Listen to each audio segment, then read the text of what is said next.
Bonjour, amis Facebook. Aujourd'hui, je vais parler de Joseph. La fin du règne de Joseph constitue un tournant dans l'histoire du peuple juif en Égypte.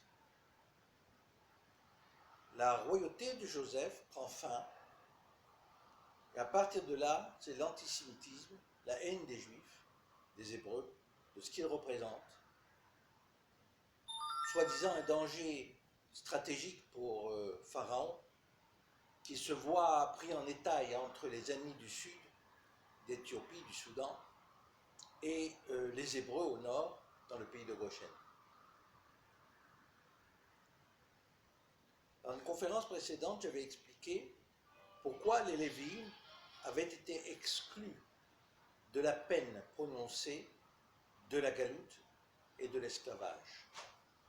La règle qui régit les peines est prononcée dans le traité de Sanhédrin, fin de traité, début du traité, Makot, punition.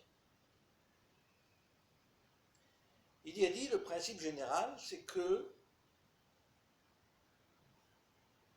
Edzomem, un témoin qui porte un faux témoignage, reçoit la punition qu'il avait l'intention de faire prononcer contre sa victime. Si la victime d'un faux témoignage devait partir en galoute, en exil, le faux témoin prononcé faux témoin partirait en galoute, en exil. S'il était puni d'une peine différente, emprisonnement par exemple, le faux témoin ainsi déclaré recevait la même peine. C'est le principe donc de l'équivalence des peines, Ain tachat Ain, Chen tachat Chen, etc., etc. Une exception concerne les Kohanim. De manière plus élargie, les Lévites, dont les Kohanim sont issus. Effectivement, les Kohanim ne reçoivent pas la punition qu'ils avaient eu l'intention de faire prononcer en portant un faux témoignage contre leur victime. Si la victime est passible pour la soi-disant infraction qu'il aurait commise, selon le faux témoin, s'il est passible d'exil, le faux témoin ne part pas en exil s'il est Kohen. S'il est passible de perdre sa keuna, sa prêtrise,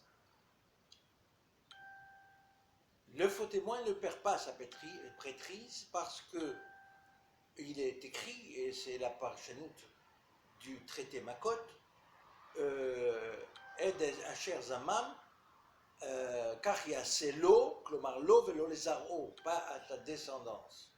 Il n'y a pas donc de raison pour laquelle les enfants de Kohanim perdent leur keuna à cause du père, d'infraction du père, de la Edut Zomama, faux témoignage porté par le père. Le Kohen donc recevait comme punition alternative une punition de 40 coups de fouet.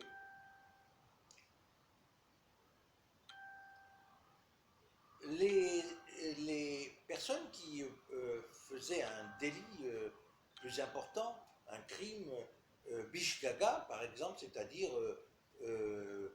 par inadvertance tuer quelqu'un, eux devaient s'expatrier vers l'une des 6 villes, refuges, que Dieu avait annoncé à Moïse et que les Hébreux avaient donc débarqué lors de leur entrée dans Eretz Canaan.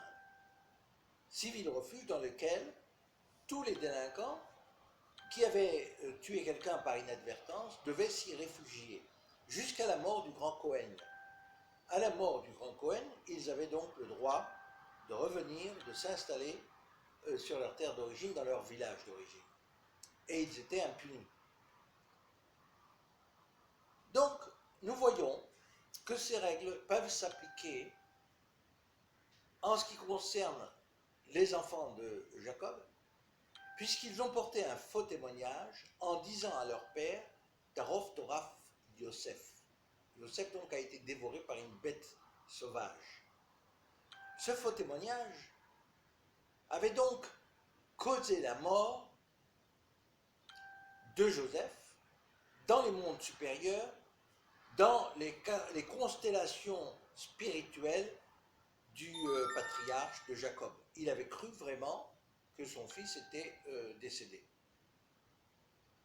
Cette soi-disant mort a entraîné la punition des enfants d'Israël lorsqu'ils sont descendus en Égypte, lorsque le grand Cohen est mort, c'est-à-dire que Joseph a trépassé, cela a entraîné le verdict de Pharaon qui a décidé de noyer tous les enfants des Hébreux nouvellement nés dans le Nil.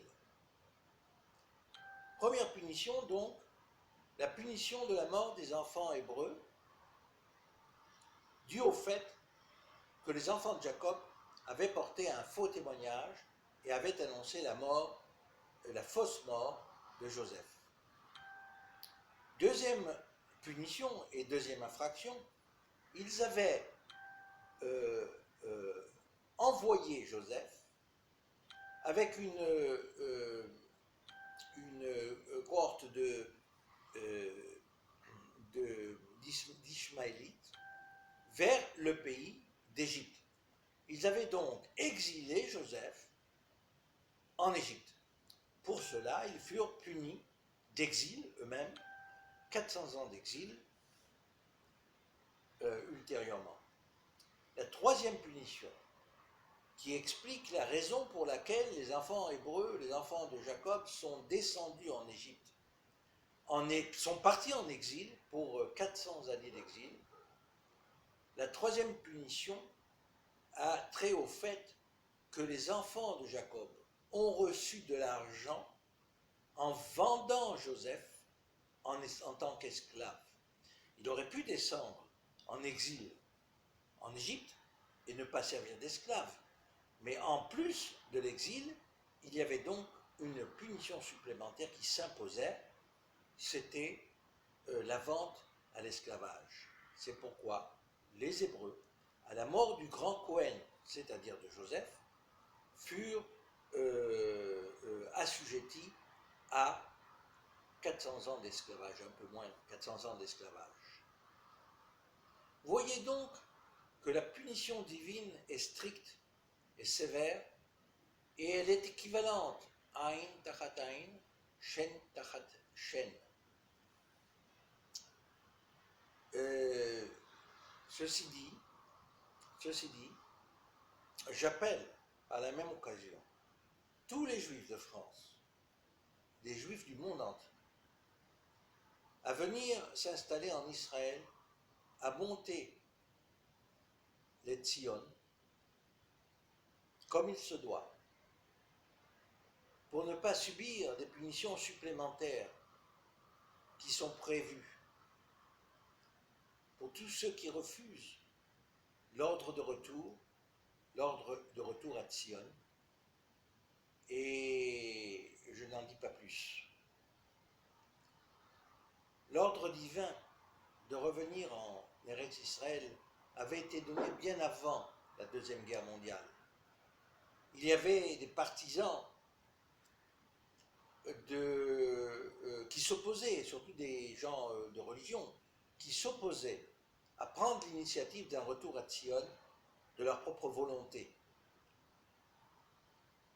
Et pourtant, les mouvements sionistes se sont créés et les Hébreux sont revenus en Israël, et ceux qui sont restés ont subi la Deuxième Guerre mondiale, les atrocités de la Shoah, entre autres. Ceci nous apprend donc qu'il ne faut pas s'opposer au mouvement historique que Dieu impose à l'humanité en général et au peuple juif en particulier. L'heure du retour a sonné et le temps presse. Je vous remercie.